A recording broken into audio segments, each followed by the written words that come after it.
আমরা শুধু মানুষকে বুঝিয়েছি হুসাইন রাদিয়াল্লাহু তাআলা আনহু কারবালার ময়দানে শহীদ হয়েছেন, এটাই শুধু ঘটনা বাপ না। চলুন আমি একটা একটা করে বলছি আর আপনারা শুনবেন, শোনার পরে সুবহানাল্লাহটা একটু জোরে বলতে হবে, মনে থাকবে তো বাপ? হ্যাঁ, এক নাম্বার, এই পৃথিবীর শুরু যেদিন হয় সেদিন ছিল মুহররম মাসের 10 তারিখ। এই পৃথিবী ধ্বংস হবে যেদিন সেদিন হবে মুহররম মাসের 10 তারিখ। শুধু তাই নয়, পৃথিবীর সর্বপ্রথম মানব নাম হলো তার আদম আলাইহিস সালাতু ওয়াস সালাম। আদম নবীকে আল্লাহ পাক যেদিন তৈরি করে জান্নাতুল মাওয়াতে সেদিন ছিল মুহররম মাসের 10 তারিখ। আদম নবীর বাম পাশের হাড় দিয়ে মা হাওয়াকে তৈরি হলো, আর মা হাওয়াকে যেদিন তৈরি করা হয় সেদিন ছিল মুহররম মাসের 10 তারিখ। শুধু তাই নয়, আদম হাওয়া গন্ধম ফল খাওয়ার কারণে পৃথিবীর জমিনে যেদিন এলো, পৃথিবীর জমিনে যেদিন নামলো, জায়গাটার নাম হলো কোথায় জানেন? Mount Everest. কি বললাম? মাউন্ট এভারেস্টে নামার পর আদম হাওয়া দুজন দুই দিকে গেল। আদম গেল দক্ষিণ দিকে, মা হাওয়া গেল উত্তর দিকে। মনে রাখবেন, আদম হাওয়া যেদিন পৃথিবীর জমিনে পা রেখেছিল সেদিন ছিল মুহররম মাসের 10 তারিখ। এরপরে আদম নবী দক্ষিণ দিকে গিয়ে কোথায় গেল জানেন? যে জায়গাটায় থাকতো, জায়গাটার নাম হলো সিংহল, বর্তমান নাম হলো তার শ্রীলঙ্কা। যে জায়গায় থাকতো গ্রামটার নাম হলো এনুভাদাবাদ। কি বললাম? মাথায় রাখুন না, এনুভাদাবাদ ওই জায়গাটার নাম। আদম নবী ওই জায়গায় থাকতেন। আর আদম আর মা হাওয়া কোথায় গেল? উত্তর দিকে গেল। উত্তর দিকে যেতে যেতে গিয়ে ঠেকলো কোথায় জানেন? আরবের জেদ্দা বলে একটা জায়গা আছে, নাম শুনেছেন? ওই জেদ্দাতে থাকতেন মা হাওয়া। আদম আর হাওয়ার দুজনের মিলন ঘটারও কে জানেন? মিশকাত শরীফের হাদিস, আল্লাহর নবী বলেছেন, তোমরা এই পৃথিবীতে 4টে প্রাণীকে কোনোদিন মেরো না। এক নাম্বার হলো পিঁপড়ে মারা নিষেধ। কি বললাম বাপ? পিঁপড়ে। কোন পিঁপড়ে মারা নিষেধ? যে পিঁপড়া গায়ে বায়ে কামড়ায় না, কালো কালো পিঁপড়া, তাকে আপনারা কি বলেন? ওই পিঁপড়ে মারা নিষেধ। পিঁপড়ে মারা নিষেধ বলেছি বলে বাবা জানো, এই হাদিসটা কাল আমল করতে গিয়ে জানো এই কারবার করে ফেলবেন না। লাল লাল কাঠ পিঁপড়ে 10টা লুঙ্গির ভেতর ঢুকে গেছে, আর মারবেন না, আধ ঘন্টা পরে দেখবেন অবস্থা খারাপ।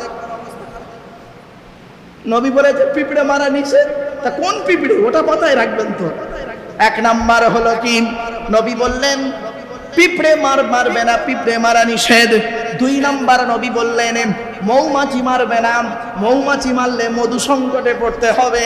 3 নাম্বার নবী বললেন ওয়াতাফাক্কাদা তাইরা ফাকালা মা লিয়া লা আরাল হুদহুদ আম কানা মিনাল গায়বিন। সুলাইমান নবীর জামানায় একটা পাখি ছিল, নাম হলো তার হুদহুদ পাখি, নাম শুনেছেন? ওই হুদহুদ পাখি মারা নিষেধ। 4 নম্বরে নবী বললেন সুরাত বলে একটা পাখি আছে, ওই পাখিটাকে তোমরা মেরো না। বলে কেন? বলে সুরাত পাখিটা কেমন? ঠোঁটটা লাল, পা দুটো লাল, গায়ে কালো আর হলুদ ছিটা। ওই পাখিকে আল্লাহ বলেছিলেন, এই পাখি তুই আদমকে ওই শ্রীলঙ্কার এনুভাদাবাদ জায়গা থেকে রাস্তা দেখিয়ে নিয়ে আয়। আর ভারত পৃথিবীর জমিনে একটা দেশ আছে, দেশটার নাম হলো হিন্দ, ওর থেকে হিন্দুস্তান। এই ভারতবর্ষের জমিনের উপর দিয়ে আদম নবী হেঁটে হেঁটে গিয়ে যে মাঠটায় এক জায়গায় হয়েছিলেন আদম আর হাওয়া, ওই মাঠটার নাম হলো আরাফাতের ময়দান। আরাফাত মানে হলো পরিচিত জায়গা। আদম হাওয়া ওই জায়গায় পরিচিত হয়েছিল বলেই জায়গাটার নাম হয়েছে আরাফাতের ময়দান। আর যেদিন আদম আর হাওয়া পৃথিবীতে ওই আরাফাতের ময়দানে একত্রিত হয়েছিল সেই দিন ছিল মুহররম মাসের 10 তারিখ। খালি হুসাইন রাদিয়াল্লাহু তাআলা শহীদ হয়েছিলেন না বাবা, শুধু তাই নয়, আদমের প্রত্যেকটা সন্তান হতো জোড়া জোড়া। কি বললাম? জোড়া জোড়া, একটা ছেলে একটা মেয়ে। আর বিয়ে হতো কি, ওই প্রথমের ছেলে দ্বিতীয় মেয়ে, এইভাবে ভাই বোনে তখন বিয়ে জায়েজ ছিল। আদম নবীর সন্তান ছিল জোড়া জোড়া।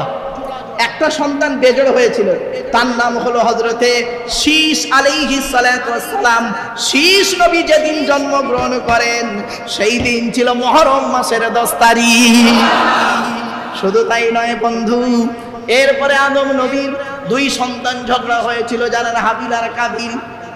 যেদিন হাবিলকে হত্যা করলো করে সেই দিন ছিল মুহররম মাসের 10 তারিখ। শুধু তাই নয়, এই মুহররম মাসের 10 তারিখে আদম নবী আল্লাহর কাছে দোয়া চেয়েছিলেন, গো আল্লাহ, গন্ধম ফল খাওয়ার কারণে আমার জীবনের গুনাহগুলো মাফ করে দাও। রব্বানা যালামনা আনফুসানা ওয়া ইল্লাম তাগফির লানা ওয়া তারহামনা লানাকুনান্না মিনাল খাসিরিন। 8 নম্বর পারা 12 নম্বর পৃষ্ঠার 1 নম্বর লাইন, সূরার নাম সূরা আরাফের মধ্যে আল্লাহ পাক বলে দিলেন, এই দোয়া বলে আদম নবী দোয়া চেয়েছিলেন আল্লাহর কাছে। এই আয়াত পড়ে আদম নবী দোয়া চেয়েছিলেন আল্লাহর কাছে। যেদিন আদম নবীর দোয়া কবুল হয় সেদিন ছিল মুহররম মাসের 10 তারিখ।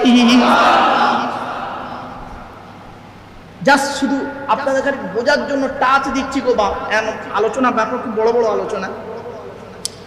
এরপরে আসছি আদম নবীর পরে শীষ নবী। শীষ নবীর পরে এসেছিল কে জানেন? একের পর এক নবী আসতে শুরু করলেন।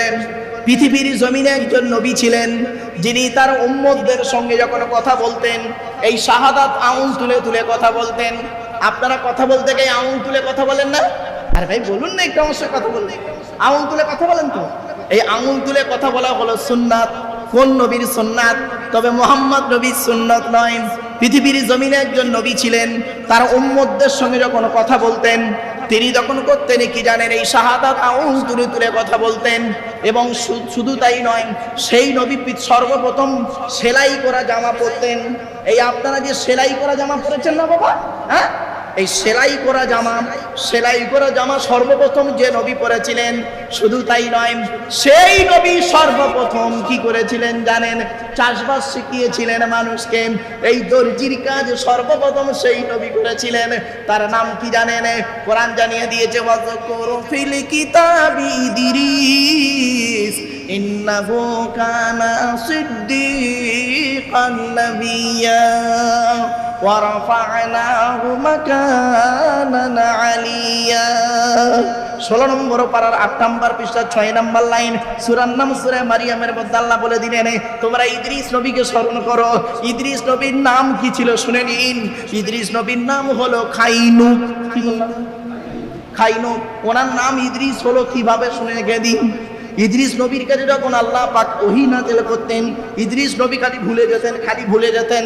এবার আল্লাহ পাক বলে দিলেন, জিবরাইল ওই খাইনুককে বলে দাও ও যেন কি করে লিখে রেখে দেয়। পৃথিবীর সর্বপ্রথম লেখাপড়া করেছিলেন যে নবী, তার নাম হলো ইদ্রিস নবী। খাইনুক ওরফে ইদ্রিস নবী। শুনে রেখে দিন, ওই ইদ্রিস নবী যেদিন পৃথিবীতে জন্মগ্রহণ করেন সেই দিন ছিল মুহররম মাসের 10 তারিখ। বুঝলেন বাপের? অসুবিধা হচ্ছে বাপেরা? শুধু তাই নয়, আর একটু এগিয়ে যাচ্ছি। এই পৃথিবীতে 2 জন নবীর স্ত্রী ঈমান আনেনি। 2 জন নবীর স্ত্রী, তারা বেঈমান ছিল, ঈমান আনেনি। তবে তারা জেনাকারী ছিল না, এটা মনে রাখবেন। ঈমান আনেনি নবীদের প্রতি, স্বামীর প্রতি, আল্লাহর উপরে ঈমান আনেনি। নবীকে নবী বলে মেনে নেয়, স্বামীকে নবী বলে মেনে নেয়নি। 2 জন নবীর স্ত্রী কে কে? আমি আয়াতটা পড়ছি। দরাবাল্লাহু মাসালাল লিল্লাযীনা কাফারু ইমরাআতা নূহিন ওয়া ইমরাআতা লূত কানাতা তাহতা আবদাইনি মিন ইবাদিনা সালিহাইনি ফাখানাতাহুমা ফালাম ইউগনিয়া আনহুমা মিনাল্লাহি শাই'আন ওয়া কিলা দুখুলান নার মা'আদ দাখিলিন। এই আয়াতটা আপনি কোথায় পাবেন? 28 নম্বর পারার 20 নম্বর পৃষ্ঠার একেবারে 6 নম্বর লাইন, সূরার নাম সূরা তাহরিম। 2 জন নবীর স্ত্রী ঈমান আনে নাই। 1 নম্বর হলো নূহ নবীর স্ত্রী, নাম হলো তার ওয়াহিলা। কি বললাম? নূহ নবীর স্ত্রীর নাম হলো তার ওয়াহিলা। আরেকটা নবী হলো, নাম হলো তার লূত নবী। লূত নবীকে জানেন? ইব্রাহিম নবীর খালাতো ভাই। কি বললাম? ইব্রাহিম নবীর খালাতো ভাই। লূত নবীর স্ত্রী নাম হলো তার ওয়াইলা। এই দুই নবীর স্ত্রী মানে